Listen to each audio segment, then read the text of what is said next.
اللہ الرحمن الرحیم۔ عزیز طلباء، سب سے پہلے تو بہت ساری دعائیں۔ یقیناً آپ کے اب تک کے پیپر بہت اچھے گئے ہوں گے، اور اب باری ہے آپ کی اردو زبان کی۔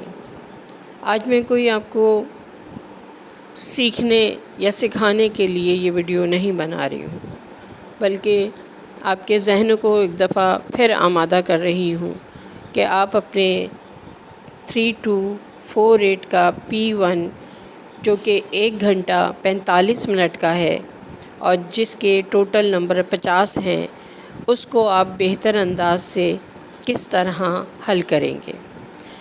جیسا کہ آپ جانتے ہیں کہ اس پیپر میں آپ کو 5 سوالات حل کرنے ہیں۔ 5 سوالات حل کرنے کے لیے سب سے پہلے ضروری ہے کہ آپ اس 1 گھنٹے 45 منٹ کو کس طرح سے ان سوالات پر تقسیم کرتے ہیں۔ سمپل سا طریقہ کار یہ ہے کہ کمپریہنشن، جو کہ 3 کمپریہنشن ہیں، ان 3 کمپریہنشن کو آپ نے 10 سے 15 منٹ میں پڑھنا ہے۔ ہر کمپریہنشن پر آپ نے 15 منٹ لگانے ہیں، اور اس 15 منٹ میں آپ نے دیے گئے سوالات کے جواب بھی لکھنے ہیں۔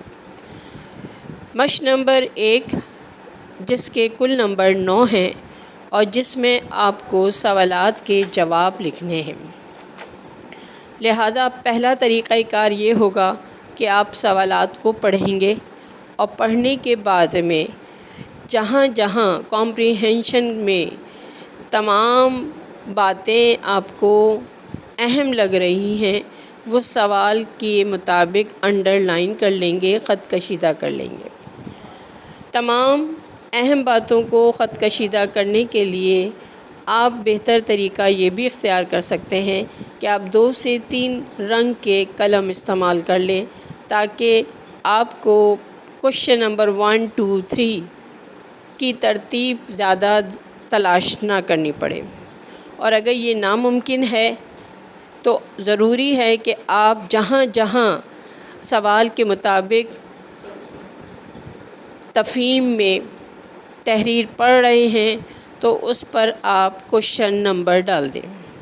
میں نے آپ کو اس کے لیے ایک ٹیکنیک یہ بھی بتائی تھی کہ ایک اسمال اسٹیپلر اپنے آپ ٹرانسپیرنٹ باکس میں رکھیں۔ پیپر آپ کو ٹائی کیا ہوا ملے گا، آپ آسانی سے اس پن کو کھولیے اور اپنے سامنے سوالات اور کمپریہنشن کو رکھتے ہوئے جیسے جیسے آپ کو سوالات کے جواب ملتے جائیں، آپ اس سوالات کو لکھ لیں۔ غیر ضروری کاٹا پیٹی نہ کریں، پہلے سوال پڑھیے، پھر آپ کو کمپریہنشن میں اس کا جواب جہاں آپ کو مل جائے اسے انڈر لائن کر لیں، اس پہ آپ کوشچن نمبر لکھ لیں، اور اس کے بعد میں جب یہ آپ کے سارے سوالات مکمل ہو جائیں تو پھر آپ سہولت کے ساتھ میں 1 بائی 1 ہر سوال کا جواب پڑھنے کے بعد اپنے ذہن میں اس کا صحیح جملہ ترتیب دیتے ہوئے تحریر کر دیں۔ یہ کوئی بہت مشکل کام نہیں ہے۔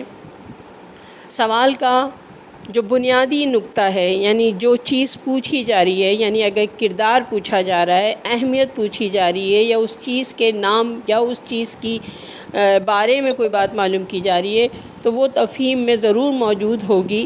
ہو سکتا ہے کہ آپ کو وہ لفظ نہ ملے جو کہ سوال میں ہے، لیکن جب آپ پورے سوال کو پڑھیں گے تو آپ کو تفہیم میں اس کی تفصیل ضرور مل جائے گی۔ لہٰذا 12 سے 15 منٹ آپ نے کمپریہنشن نمبر 1 پر صرف کرنے ہیں۔ اس کے بعد میں 15 منٹ مکمل ہوتے ہی اگر آپ کا کوئی سوال رہ بھی جاتا ہے تو آپ اسے چھوڑ دیں گے۔ بہت اطمینان کے ساتھ میں مشق نمبر 2 کو اٹیمپٹ کریں گے۔ یہ مشق نمبر 2 جو ہے، آپ کو پتہ ہے کہ کمپریہنشن نمبر کے بجائے یہ A B C اور D پر مکمل کیے گئے ہیں۔ یہ جناب آپ کے 4 پیراگراف ہیں، اور ان 4 پیراگراف کے لیے آپ نے ٹک دا باکس، یعنی صحیح جواب کس پیراگراف میں ملا ہے یا ہے موجود، اس کو آپ نے ٹک کرنا ہے۔ اس میں طریقہ کار سوال کا نہیں ہے، بلکہ کمپریہنشن میں جو چیز بیان کی گئی ہے اس کے مطابق خاص جملے جو ہیں ان کا چناؤ کیا گیا ہے، اور ان جملوں کے مطابق آپ کو تفہیم میں سے وہ پیراگراف چننا ہے کہ آیا یہ بات یا یہ جملہ کس پیراگراف میں موجود ہے۔ آنسر کی ABCD کے ساتھ آپ کے پاس موجود ہے جو آپ مشق کر چکے ہیں، لہٰذا اگر آپ ڈاؤٹ فل ہیں تو پلیز آپ پینسل سے ٹک کیجیے گا، ورنہ آپ کا یہ جواب درست نہیں مانا جائے گا۔ 2 ٹک کہ آپ نے پہلے ایک B پہ کر دیا، پھر اس کے بعد آپ کو خیال آیا کہ نہیں یہ تو D پہ ہے، تو آپ ایسا نہیں کریں گے، ڈبل ٹک نہیں کرنا ہے، آپ کا سوال کا جواب تسلیم نہیں کیا جائے گا۔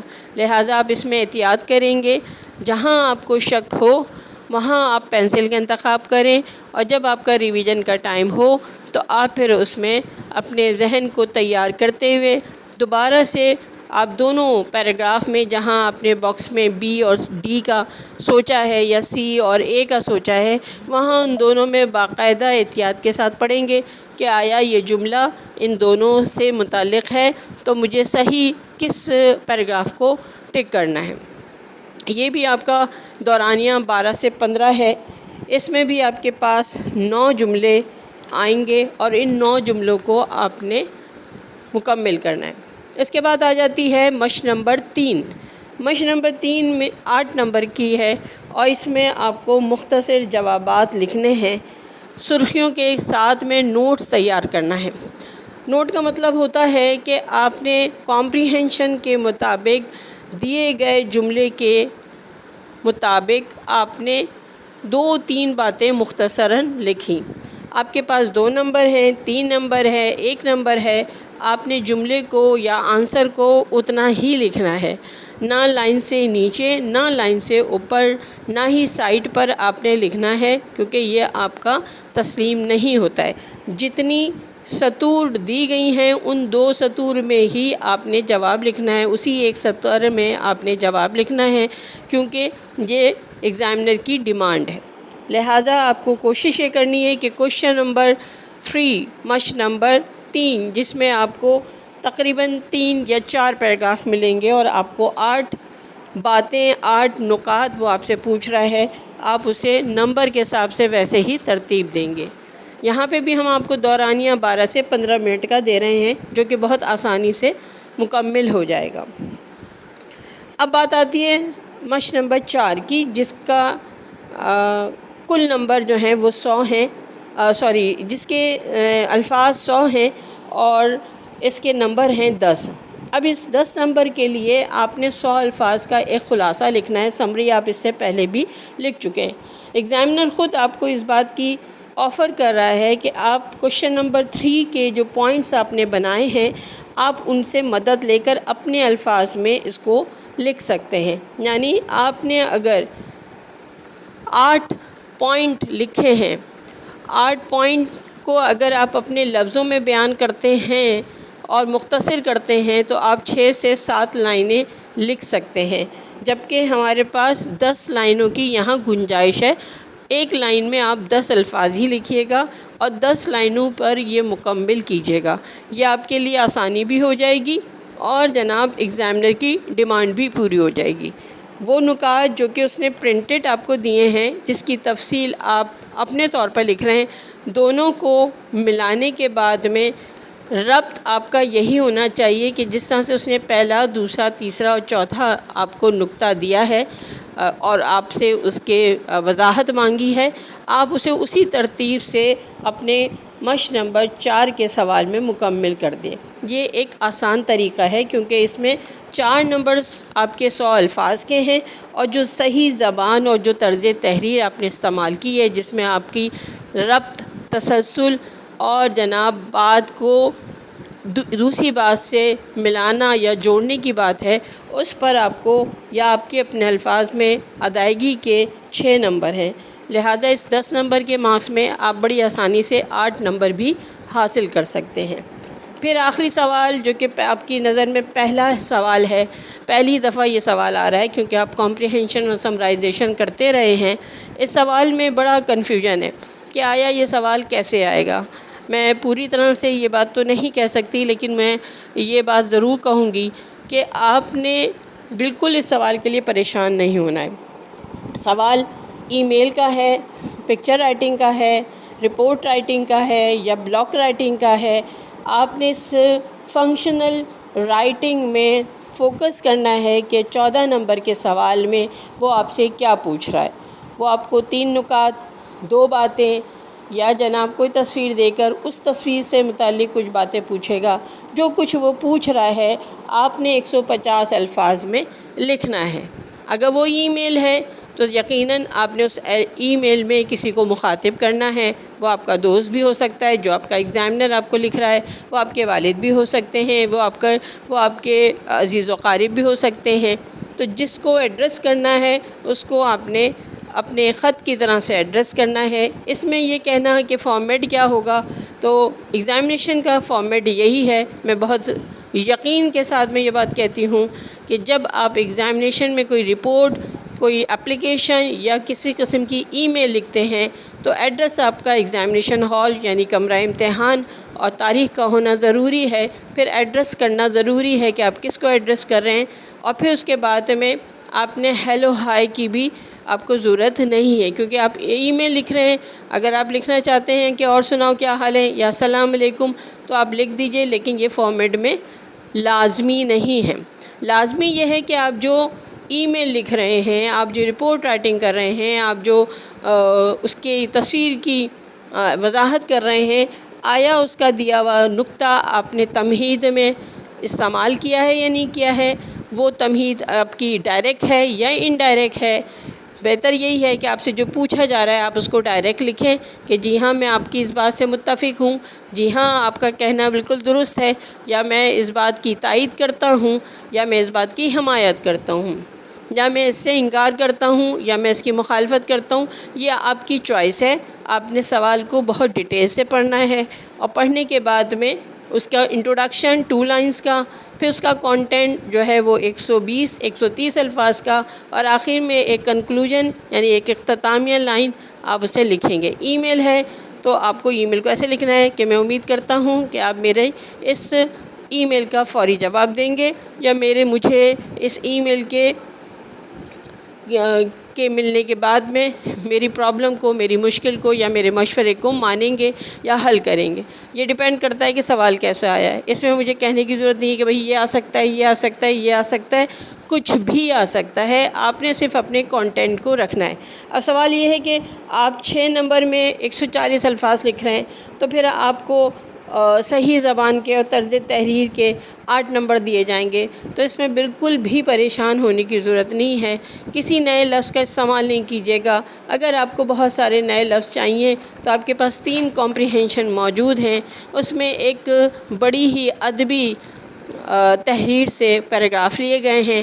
آپ اس میں سے بڑے آرام سے الفاظ چناؤ کر سکتے ہیں۔ یعنی اگر ہم بات کریں کہ جناب ایک کمپریہنشن ہے، اور اس کمپریہنشن میں ایک لفظ آیا ہوا ہے کہ جناب 10 لاکھ گنا ترقی کی ہے کسی چیز نے، یا انسانی تاریخ بہت تیز رفتاری سے ترقی کے منازل کو طے کر رہی ہے، یا کسی ٹیکنالوجی نے دنیا میں انقلاب پیدا کر دیا ہے، یا جناب یہ جو ہماری نئی نسلیں جو ہیں وہ آنے والے دور کے معمار ہیں، تو اس قسم کے الفاظ اگر آپ پڑھ رہے ہیں تو یہی آپ کے ویکیبلری ورڈ ہیں، اور یہی جملہ سازی ہے کہ آپ کسی بات کو بیان کرنے کے لیے ان الفاظ کا استعمال کرتے ہیں۔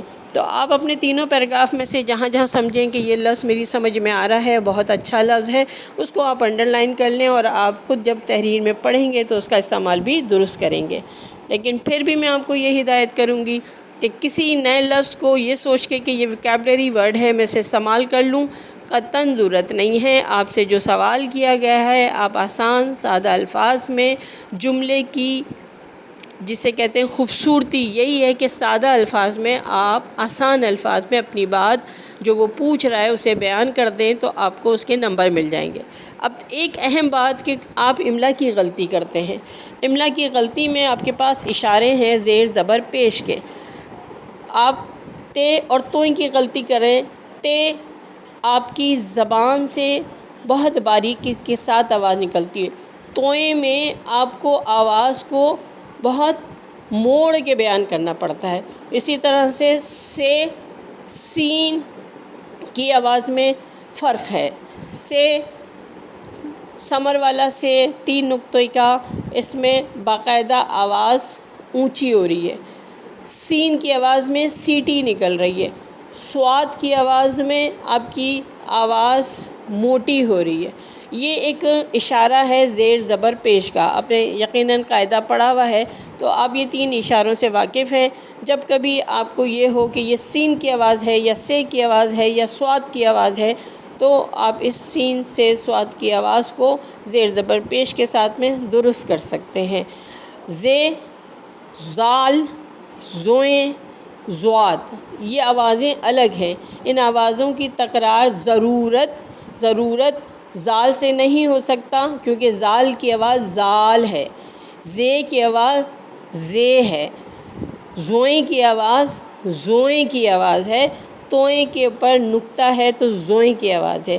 تو آپ ضرورت کو جے کے لفظ کے ساتھ میں جب آپ لکھتے ہیں اپنے میسیجز، تو آپ رومن میں لکھتے ہیں۔